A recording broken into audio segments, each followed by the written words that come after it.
फोकट में बैठने से, हाथ पर हाथ रख करके बैठने से कोई मतलब सिद्ध नहीं होता है। ऐसी स्वाध्याय के लिए बतलाया कि जब तक कंठ में प्राण ना आ जाए तब तक वो क्या है, स्वाध्याय चलता है। स्वाध्याय के लिए पैर पसार के नहीं करना, लेट करके नहीं करना। ये स्वाध्याय की व्यवस्था ग्रंथ लेकर के है।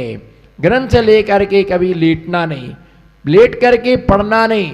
शास्त्र का अभिनय होता है, बैठ के पढ़ो, पैरों पर शास्त्र रखना नहीं। पैर और ग्रंथ में पैसा नहीं रखना, ग्रंथ में चिट्ठी नहीं रखना, ग्रंथ में लेटर नहीं रखना, ग्रंथ में कोई ऐसी सामग्रियां नहीं रखना कि जो सामग्रियां उचित नहीं है। वह शास्त्र पैसे रखने का स्थान नहीं है। पंडित साहब, बहुत अनर्थ हो सकता है ग्रंथ में पैसा रखने से, बहुत अनर्थ हो सकता है।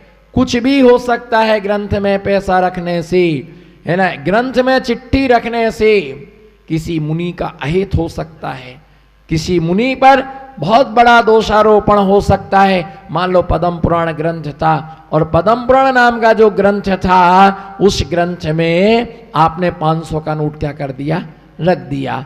हमारा पद्म पुराण ग्रंथ का स्वाध्याय चल रहा, और मैंने आपसे कहा कि भैया एक ग्रंथ की आवश्यकता है। अगर किसी के पास पद्म पुराण हो तो आप मुझे पद्म पुराण मुझे दे देना। उसने ला करके मुझे दे दिया, और मैं उसके लिए स्वाध्याय करने के लिए खोल करके बैठने वाला था। खोला उसके लिए, और उसी समय 4 लोग दर्शन करने आए। और जैसे ही मैंने ग्रंथराज के लिए खोला, और सबसे पहले क्या निकला, 500 का नोट। आपके मन में क्या भ्रम है? ईमानदारी से स्वीकार करना, ईमानदारी से स्वीकार करना। इतना कोई रानी चेल्ला जैसा निशंक यहाँ कोई नहीं है। रानी चेल्ला जैसा यहाँ पर निशंक कोई नहीं है। विभीषण जैसा निशंक यहाँ पर कोई नहीं है। अंजन चोर जैसा निशंक व्यक्ति यहाँ पर नहीं है। बताओ मन में भाव क्या आएगा? महाराज जी बोलो, महाराज जी। महाराज जी पैसा रखते हैं। अब महाराज ने खूब कहा कि भैया हमारा ग्रंथ नहीं है, वो तो हम जान रहे हैं, लेकिन मन में आ गया और बाहर निकलेंगे। आज महाराज जी को मैंने ग्रंथ में पैसा रखे देखा, मैंने पैसा रखा। ऐसे ऐसे लोग हैं पटवारी साहब, आपको क्या बताएं हम। आप तो सिर्फ एक गांव में रहते हो, हम साल में ऐसे 2500 गांव में जाते। ऐसे ऐसे लोग हैं, किसी व्यक्ति से केस लॉन्च करने को राख की याचना की। समझना आप, मैंने राख की याचना की। बोले बिल्कुल महाराज जी लाऊंगा राख, लिया ना। उसने उसमें चांदी के सिक्के डाल दिए, 25 सिक्के उसने चांदी के डाल दिए, और ऊपर से क्या की, राख डाल दी। और राख डाल के बोले महाराज जी कहाँ रखना है, बताइए आप कहाँ रखना है। तो मैंने कहा रख दो वहां पर, रख दिया। जैसे ही मैंने आसन लगाया और मैं केस लॉन्च करने के लिए बैठा, तो ये तो नियोग और संयोग की बात ये है, मैंने किसी से नहीं कहा कि तुम वो राख का पैकेट उठा लाओ। अगर मैं किसी से उठवाता ना तो पता नहीं क्या होता मेरा। मैंने कहा मैं ही उठा लेता हूं। और जब कभी केस लॉन्च करते तो एक बार पहले राख को क्या करना पड़ता, देखना पड़ता है कि उसमें कोई जीव जंतु तो उसमें नहीं है। तो मैंने वो जैसी पैकेट उठाया तो पैकेट मुझे क्या लगा, मुझे वजनदार लगा। मैंने सोचा इतना वजनदार राख तो हो ही नहीं सकती है, और वजनदार था पैकेट। जैसे ही वजनदार मुझे लगा तो मैंने उसकी गांठ खोली। जैसे ही हाथ डाला तो उसमें चांदी के क्या निकले, सिक्के निकले। और जैसे ही वो सिक्के निकले तो मैंने उसमें वैसे ही छोड़ दिए, और उस पैकेट को मैंने बांध करके जहां रखा था उसी सिचुएशन में, उसी स्थिति में मैंने उसको छोड़ दिया। मैंने दूसरे से कहा कि भैया थोड़ा राख लाओ। उसने मुझे कटोरी में राख ला के दी, और मैंने केस लॉन्च कर लिया। करने के बाद जो व्यक्ति था तो वो बोले महाराज जी केस लॉन्च हो गया। मैंने कहा हो गया केस लॉन्च। बोले राख कैसी थी? मैंने कहा भैया जो आप पैकेट लाए थे ना, उस राख को मैंने उपयोग नहीं किया। बोले महाराज जी क्यों नहीं किया? मैंने जरूरत नहीं थी, बाहर रखी थी, मैंने ले लिया। और आप अपना पैकेट वहां रखा हुआ है, आप लेकर के जाओ।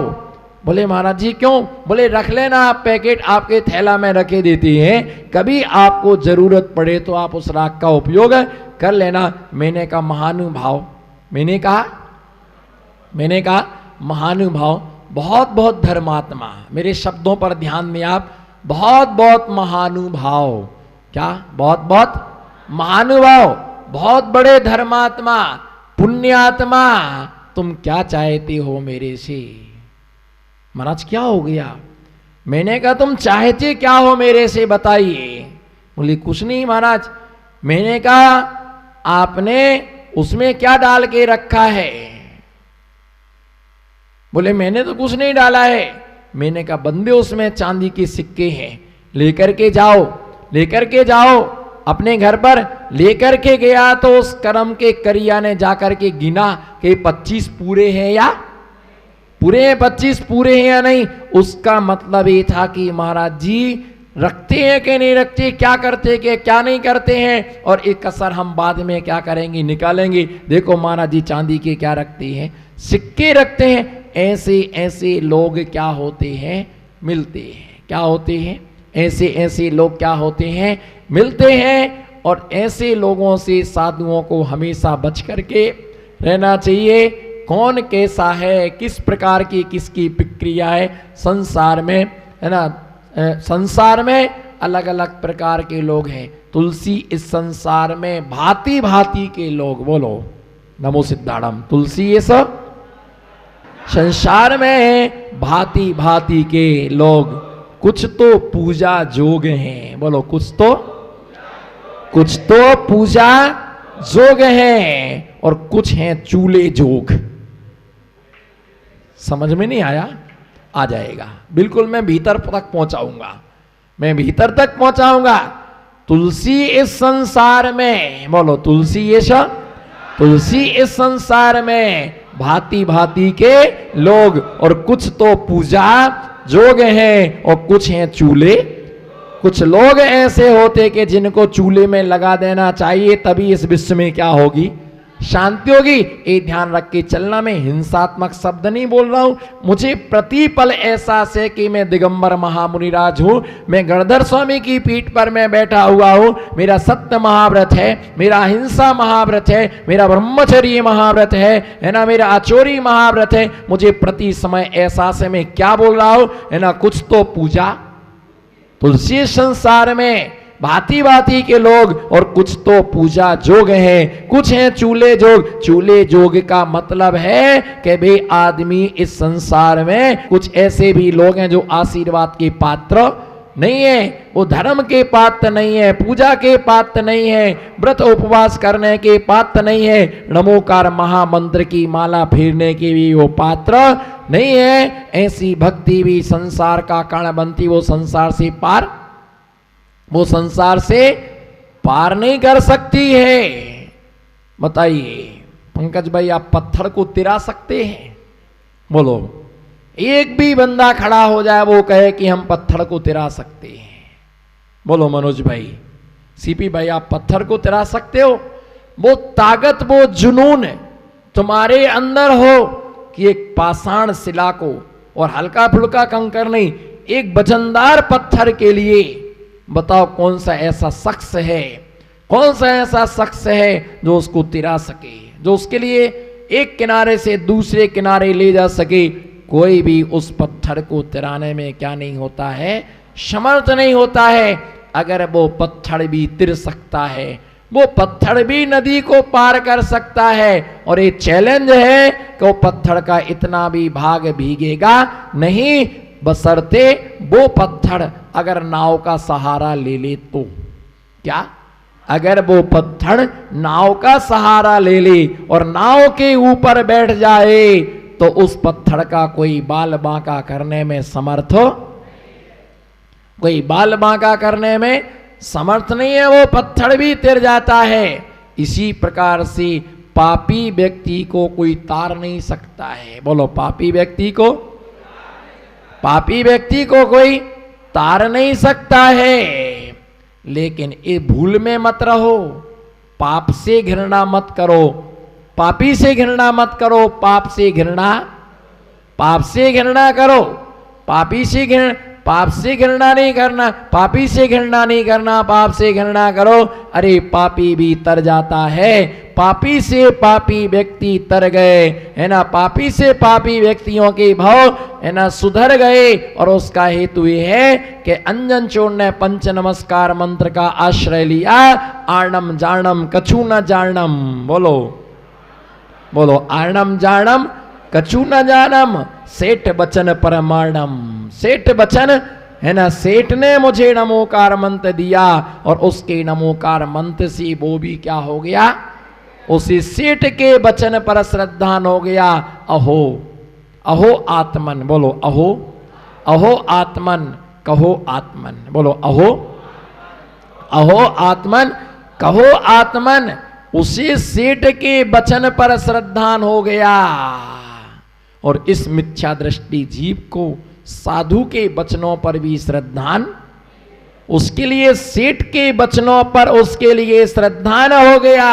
और क्या क्या, आड़म ताड़म, बोलो आड़म ताड़म कछु न जानम, सेठ वचन परमाणम। मैं कुछ नहीं जानता हूं, जो सेठ ने कहा, जो सेठ ने कहा, बोलो जो सेठ ने कहा वो सच्चा है। और उसी आकाशगामिनी विद्या की क्या हो गई, सिद्धि हो गई।